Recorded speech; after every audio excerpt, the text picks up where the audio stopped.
So today I'm going to talk about the noticeable changes that happened as I was gaining weight versus losing weight. As someone who was never over like I want to say when I was in high school, I never went over like 105 pounds ever. In my early 20s, when I first joined the military, the most that I would weigh was 115, and at some point I was 96 pounds, but that's because I tested positive for latent TB and I was actually overseas, and they put me on this medication, and it just kind of messed with my appetite to the point where I ended up being super small. I was 96 pounds, and I don't recommend that for anybody. That's just not healthy. And there's something to be said about health, and I'll talk about health later, but there's something that can be said where there is such thing as being too small, and that was just way too small. Up until 2010, I was actually a pretty healthy weight. I didn't seem, I mean, I fluctuated because I think most people do, but I fluctuated no more than I would say 130 pounds. Okay, like that was literally my max. So I think that's a really good weight. I don't think there's anything wrong with 130 pounds. And I think for someone who is so active and constantly building muscle and building stamina and strength, that's actually really good because I was a good size. I was healthy. And again, I wasn't making the best healthiest decisions, but I was at a healthy weight. Around 2010, um, in 2015, I fluctuated between like 135 and 145. And I think there was a 10-pound fluctuation difference between like stress and I started to notice that the weight just wasn't stable as it used to be before. Like before I could like be on point, right? Like I need you to be 120, I was 120. Within a couple of days, I was 120 because mainly it was like water weight and stuff like that. Now, what I started to notice was I would weigh myself and it was like, you're 137 and then you're 143. And it's like, no matter, even if I went to go work out, and I know that changes don't happen immediately, but I think my body began to sort of be reactive because I wasn't being proactive. So I began to notice these things, and it was it was so difficult to try to understand what is happening.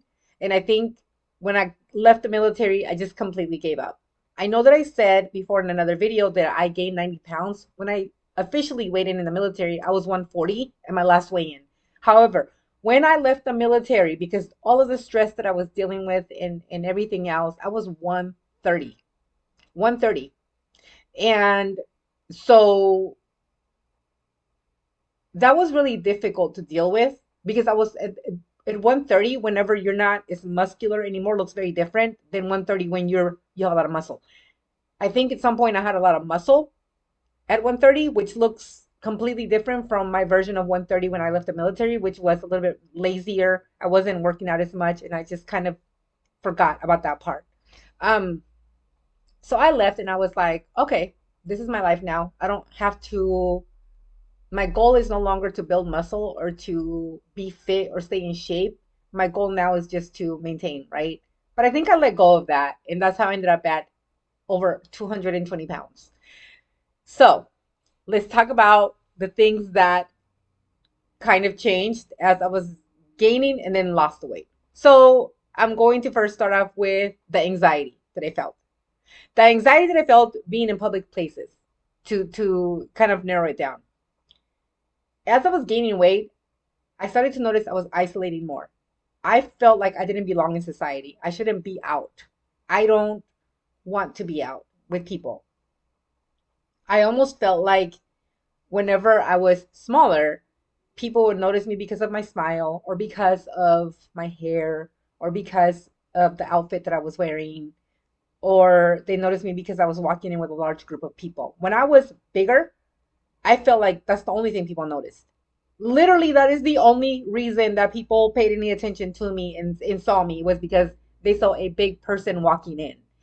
That's just how I felt. I'm not saying this is what people were doing, but I think it's not far stretched to think that because when somebody walks in, that's kind of like one of the first things that you notice about them, like what stands out about them, right? I no longer felt like my smile stood out. I faked and smiled through all of the pain, but I just didn't feel like it stood out anymore. I don't feel like my hair was the reason that people were paying attention to me or anything. I've always had like long hair. And even when it's not like up done or anything, people still happen to notice my hair because I have always been told I have like really thick hair and it looks healthy. So I think this is like something that just people notice about me. But that is something that I noticed. I just felt like people were just like, bam, you're big and that's it. I felt judged when I would eat.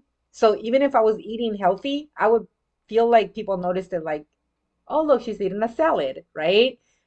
And if I was eating fried chicken, it was like, oh, why is she eating fried chicken? I felt like that was like something, and again, I just felt this.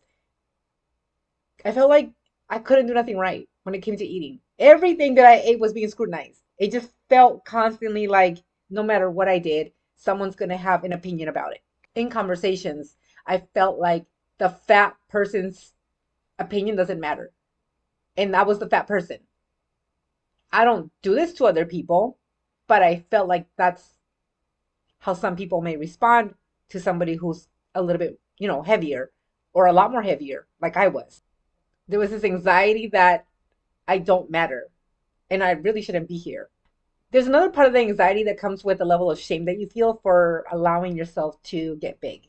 And I say that because I had a lot of old friends that I just avoided.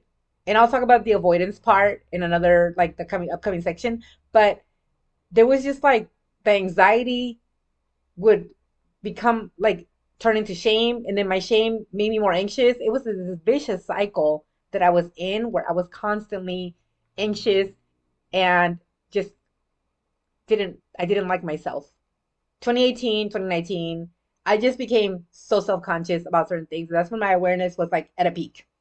I avoided taking pictures like the plague. If somebody had a camera and busted out with a camera, I'm like, June, like I would look. I'm not supposed to be running, but I would run. I would run and dodge. As soon as I saw a camera, no, absolutely not. You will not be putting me on a camera. I do not want to see what I look like. I don't want others seeing what I look like. I don't want to end up on the internet. I don't want to be scrutinized. I don't want to look back one day and see this. And I think in that moment, I just went into like avoidance in a moment of like, I'm so ashamed. I don't even want to look at this. So there's this one time when I was at a park and this young lady comes up to me and she's like, I'm just giving out free hugs. I want you to have a good day. Is that okay with you?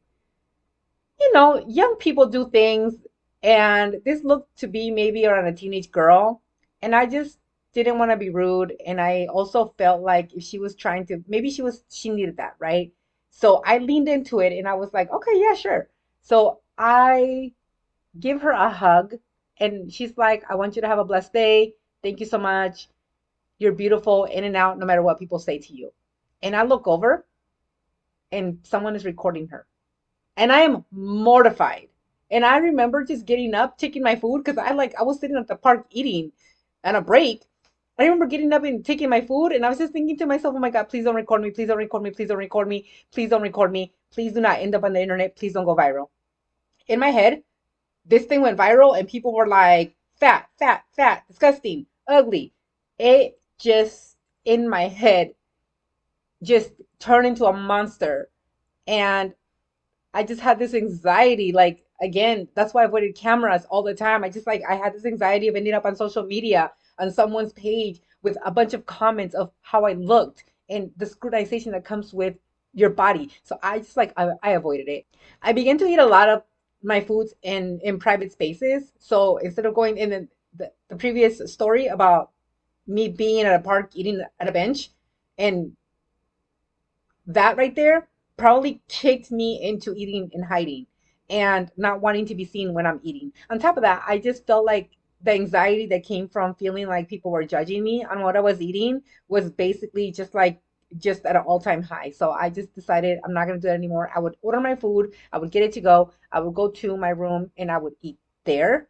Or I would go to the house that I was living at with roommates and I would eat there. Sometimes I would even hide my food in my car. Like I didn't want them to see me eating because I would walk in and they would have more food and I would eat then too. I was basically like eating everything in sight. So, oh, yeah, I was eating a lot. y'all. Like, I'm not gonna lie, there was a lot of food involved, okay? I began to avoid my medical needs. And let me tell you exactly how I was avoiding this. Okay, so like when you're under VA healthcare, they call you for like a yearly physical, they call you to check up on you. And I remember when I was like getting phone calls to go in to do more labs, I was like literally avoiding these, right? So like they would, and this is not funny, but I'm laughing because I'm like, oh my gosh, I did this. Like I'm such a bad patient. Basically what happens is that they make you an appointment and they call you and verify that you're going to show up to your appointment, right? So they would call me and be like, hey, are you going to come to this appointment? And I would just kind of be like, no, I can't because I'm busy, I'm working. Okay, well, we can reschedule you. Do you have time right now? No, I don't. Okay, well, go ahead and try some other time. And then I would avoid those phone calls. The phone calls where they were trying to get me to come back and reschedule my appointment, I would avoid those too. So it just became, I went into a pool of people, which I'm pretty sure there's a bunch of people there that just avoid their medical team. I was avoiding my medical team, my mental health team. I was avoiding labs. I was avoiding anything that would make me face the music medically. So if it was going to show me that I'm now diabetic from pre-diabetic, I was terrified to do labs and to find out that this is where I am now. So I began to avoid my health. Another thing too that I avoided was mirrors. Like I knew exactly where to go shop for clothes. I knew that I was going to go into um um the XL section of the stores, and that's where I was gonna find my shirt. And there's no need to look at what it looks like. I know that I'm an XXL. I'm good with it. I'm good with it. I'm okay with that. And going to the plus size sections, and sometimes when I would fit into an XL, I would be like, oh my God, I feel so good. So like I just avoided mirrors because it would make me face the music physically, and it just hurt so bad. It was so painful to go from being a smaller size to being a bigger size, and it just, I think mentally it was just difficult for me to face the music. So things that became difficult as I was realizing that I had gotten this big, walking walking and exercising became so difficult. I felt judged. It's another thing with anxiety where I go to the gym and I have this like this unreal, some people say that it's like I'm like overreacting to it, but I have this fear of being at the gym and being recorded working out. And you see it. You see people being recorded at the gym when they're overweight, and it ends up on social media, and people like the laughing, the comments, the judgment. I was terrified of that. So with that, like walking and exercising was already like anxiously, like mentally that was hard, but then like physically it became really hard. I couldn't walk upstairs, I couldn't walk long distances. My feet would hurt so bad. And I began to wear like flats for work. And I'm not a flats person wearer. I'll talk about the clothing a little bit more. But it just became so difficult to walk long distances or even to like walk without taking breaks. Like I just constantly felt out of breath. And I was going up these stairs one time. And I think by the third set of stairs, I was like stopping and I was like literally hunched over and breathing hard and intaking and inhaling air as best as I could. And I realized, yeah, this is hard. This is not easy at all. This is really hard. Sleeping became a nightmare. Um, I'm not a back sleeper. I'm definitely a side sleeper, but I'm also like a really awkward sleeper where like I tend to shuffle around my bed throughout the night. I don't know what it's called. Maybe I'm just like I don't know. At some point, like I started sleeping here, I ended up another place. I couldn't get comfortable. No matter what pillow, no matter what mattress I bought, I could not get comfortable. The mattress that I had at the time was really soft, which in theory was a really good idea, but the reality is that it wasn't a good idea at all. Not for me. I, because of my back problems, my injuries, I really should be on a more firmer mattress. But at the time, I was like, well, I'm big, so I'll just go ahead and do like a soft mattress. But I would like essentially like sink in, and it would just cause more pain and more back problems. So I started to realize this isn't a good thing. And also, like, even when I would try to sleep sideways, I realized that I was at a flat angle. Like now, the bed that I have, it adjusts so that I can angle it so that it's more comfortable for me when I'm having a flare up or I need to sleep in a different position. So at the time I didn't have that kind of bed. But getting in and out of cars or even getting in and out of like a seating position, like I couldn't sit down like crisscross applesauce, or the older people will say like Indian style. I could not sit like that cross my legs. I couldn't get in and out of my car the way that I can get in and out of my car now, or I used to be able to. Um, so that became really hard. Like when you're getting in and out of your car, now I'm just like this. I slip out, right? I slide right out. When I was bigger, I had to like wiggle my way out. And back then I had a sedan. I have an SUV now, which makes getting in and out a little bit more efficient for me. But when you're in a sedan and you're having to like the steering wheel was literally touching my stomach because I was so large in that area. And then I was having to like wiggle my way out. It just I felt it. I felt fat. I knew what I was doing. I knew how it looked. And I was just like, oh my God, this is so difficult to do. And the thing that became really hard for me was shopping for clothes up until a certain time frame. It became really difficult to shop for clothes up until I think one day when I was just like, I'm so over this. I'm just gonna go to the XL section because I saw the continuous growth of me having to go from like a medium to an XL. And then once I hit XL, I was in the plus size section. And by then I just didn't care. I just knew that I was no longer shopping in the regular clothing sizes. So now I'm in the XL, and I mean, if I find something here, I don't even care if it's XXL at this point. And sometimes it was an XXL. But it became difficult to shop for clothes because you're limited on your options and you're also just trying your hardest to find something that makes you feel good. And nothing felt good for me. I think that I could pull off some really cute clothing, and I'm just not a stylist either. Like I suck at like styling stuff, and there's people that are gifted with clothing, like they can go to a store and they can put stuff together, and it's the way that they put the clothes on their bodies and it works. I just feel like I'm not good at that. I feel like I'm a very basic person. I just want a shirt, some pants, some shoes, that's it. And there's some people that have like the belt, the necklace, the accessories that go with everything. I was never gifted in that part of my life. Like even now till this day, like I'm still very basic. I don't do like elaborate things. I just feel like because I was never like an excessive stylish person, this became really hard for me because I don't know if you ever went to like listen, if you are not a plus size person, go to the plus size section. Go look at the clothes that they give plus size people because it is always, I don't know what it is about those, but it's always like the ugly patterns and it never actually fits people the way that it should. I don't know who creates these clothes. I don't know whose body they're using, but it's definitely not the body that I was in. I was that clothes was not for me. It just didn't fit right. But I just accepted it and I moved on with my life. Now let's go ahead and reverse it, right? So once I started to lose the weight, and now that I'm at the weight at now, things how this changed for me. So let's start off with the anxiety. I no longer feel anxious in public. I don't feel like I'm in public spaces. I feel like I belong there. When I go for a walk now, like I'm about to go right now, I'm about to go for a walk at the beach. And going for a walk at the beach, I just feel like I'm part of the rest of the walkers. I no longer feel like the big person walking by myself and being judged. I no longer feel like that's the first thing that people notice about me. I think that I've gone back to being who I am, which is friendly, and then I smile at people and they smile back. And I don't feel like they're doing it out of pity now. I feel like now they genuinely mean it. I know that that sounds crazy, but that's just something that I've noticed. And I think that whenever you're a bigger person, that is the one thing that people notice right away. Whereas now it's like I blend in with the rest of society. So if you notice me, you do. And if you don't, I don't care. I'm just there to do my walk. I'm there to be a part of nature and whatever. And then I leave, right? But nobody is noticing me for my weight particularly. Whenever I go out to eat, and I'll combine the eating with a group of friends. I'm okay with catching up with old friends now. Like I don't feel a little anxiety of like being judged.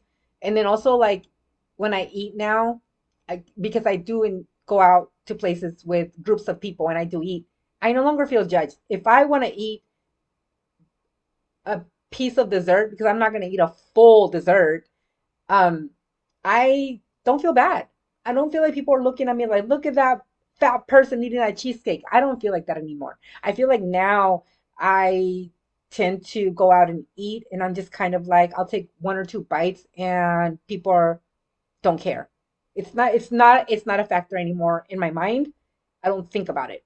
even though I still have a sense of shame because your body is going to change and you go through this process of body dysmorphia, which is really difficult to manage and to handle. Once you're there, you're there. It sucks. Um, but I don't feel ashamed. I don't feel like, again, I don't feel like my weight is the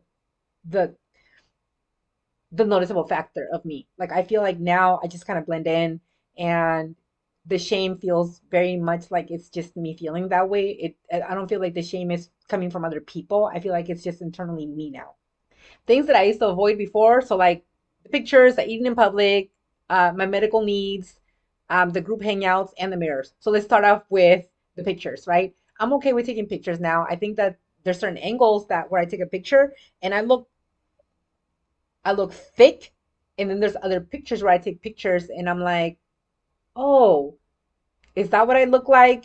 So in some pictures I look really thick, in other pictures I look smaller and slimmer, and then there's some pictures where I'm like, no, that was a bad angle.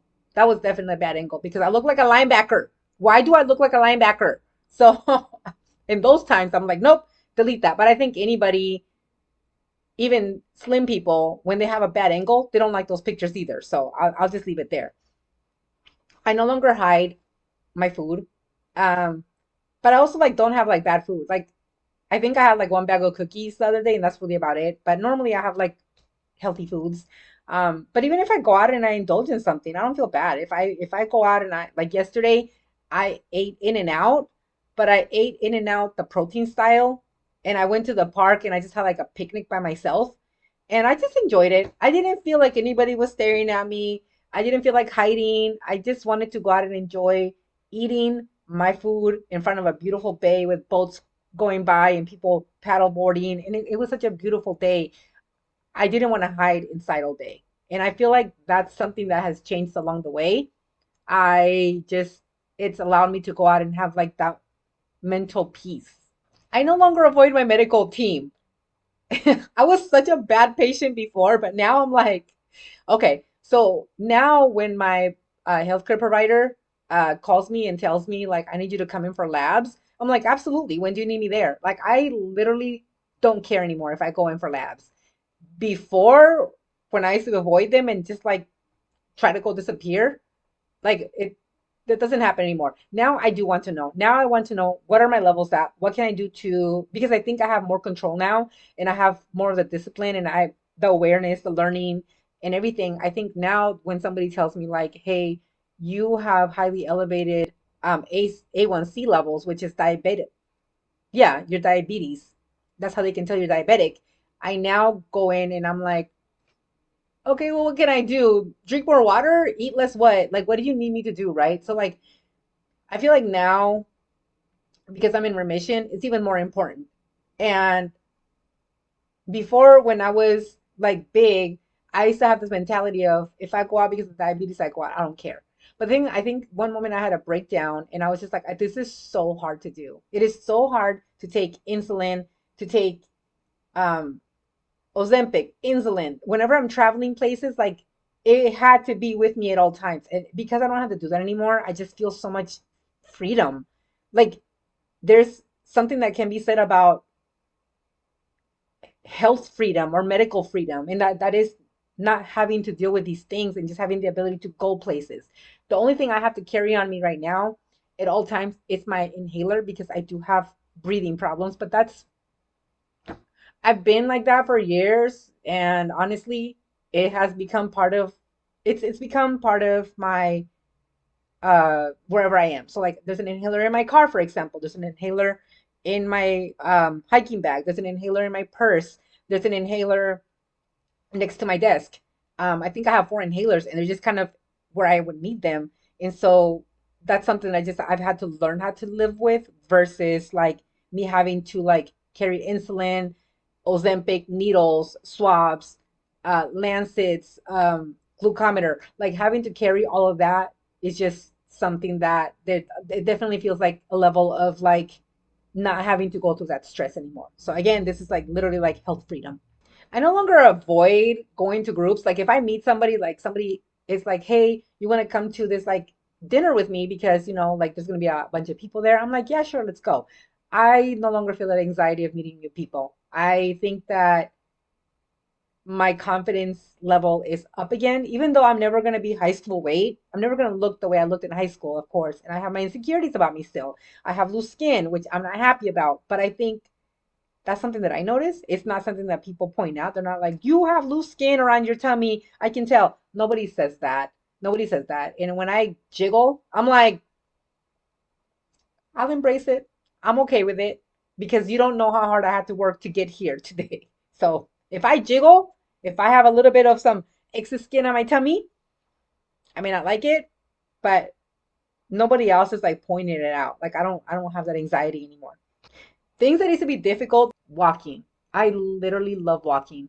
I can go for like a 4 mile walk with nothing now. And now when I stop, it's because I want to enjoy like the scenery. Like I live in a beautiful city and I live near the water. So like if I want to go for a walk, I can just go for a walk, easily do 4 miles without even a thought. I think most of it comes from me enjoying the walk now and me enjoying my scenery versus before when I felt like I had to go for a walk to try to stay healthy. Now it's like this is a part of my life. I think walking is one of those things where, as someone who used to be a runner, and I can't run anymore due to my injuries, unfortunately, but as somebody who used to be a runner, walking is the next best thing for me.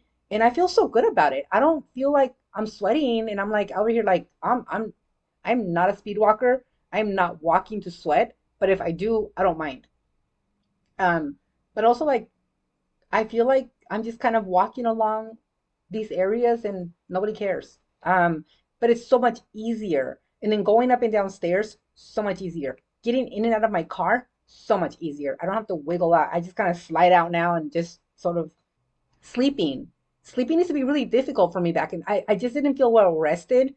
I still don't feel well rested sometimes, particularly when I'm having a really bad flare up when it comes to like it's about to rain, it's about to thunderstorm. Thunderstorms and rain really affect the way that my body functions. And it sounds really weird, but because I've been diagnosed with fibromyalgia, which is AKA Gulf War syndrome, and I have those moments, it's really hard for me to rest, sleep.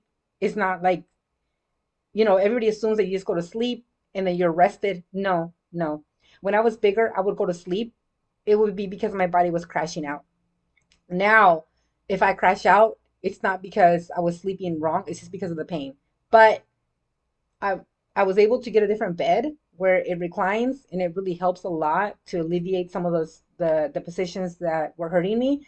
And as a side sleeper, I can tell you that the pillow that I invested into, yes, I bought like a $200 pillow, but it is honestly changed the way that I sleep. And I don't know that this pillow would have worked when I was bigger. As a matter of fact, I remember buying this pillow when I was bigger and it did help a little bit. It improved my sleeping a little bit, but I wouldn't say like it made a significant difference. Now, when I lay down and I go to sleep, I notice it and it is much more comfortable. This is the part that is going to be the hardest for me to record because I think that there's still an attachment to my clothes. Um, it used to be really difficult to go shop for clothes, but now I don't find it difficult anymore. I think that I can pretty much go to the store. I can eye something, gauge it based on what I'm wearing now, and I can pretty much make a decision right there on the spot and say that this will fit or this will not fit. Even when I shop online now, um, when I see something and I'm like, I see the measurements, I'm like, okay, that's gonna fit me. Like this jean jacket right here is a small and it's a little loose, but I like that. I like the fact that it's loose. I like the fact that it doesn't fit me and I'm not like, I don't know, feeling like I'm like stuffed into it. So I think that um it's now easier to shop for clothes. On top of that, the anxiety of not being able to fit into these clothes is gone. The anxiety factor is has a lot to do with it, by the way. Um, and now I can get into like cute clothes that I want. So if they don't have it in the petite section, let me go to the women's section, right? Or if I find something in the junior section and it appears to be age appropriate for somebody who is not a junior, I can still fit into it. I'm okay with that. So I have my variety of clothing has changed because I'm able to shop in a different section now and I'm able to take advantage of that. Whereas before I was just limited to the plus sizes, which is very restrictive, and it just wasn't. I'm not meant to be that big. I really wasn't. I have such a hard time. This morning I just took out and I decluttered more clothes that I've had a hard time letting go of. I bought 3 dresses yesterday for work. Um, and when I bought those 3 dresses, I told myself, all right, you're buying these 3 dresses, but you're gonna have to go back home and get rid of 3. And I came home and I took out all of my dresses and I had a complete breakdown. It was emotional, it was hard. I Those drawers behind me right there, I still have to go through that and I still have to pull out the clothes that I'm not wearing to include undergarments, shirts, um, pants, socks, socks or socks. Um, and also like going through my old shoes. I was shopping in a larger section because my shoes were no longer fitting me because my feet were so wide. But now that I lost the weight, even my feet lost weight or they lost width, but it was enough to make a significant difference in the size. So now instead, like I was going into like a 7.5, 8. Now I'm back to a 6.5 in shoe sizes. And so it becomes really difficult. There's this emotional attachment to my clothes because that's who I used to be. And sometimes I miss being that person. I miss being 220 pounds. I don't know why, but sometimes I miss being big. I'm not really sure where that's coming from. I also, again, I still haven't been able to find out where my binging behavior was coming from. Um, and so, those are the things that make it really difficult to kind of move on from this process. I hope that this helps somebody out there, and please share your anxieties, your struggles with me. I think it would help me to see that other people also had either similar anxieties or anxieties that I haven't even thought about.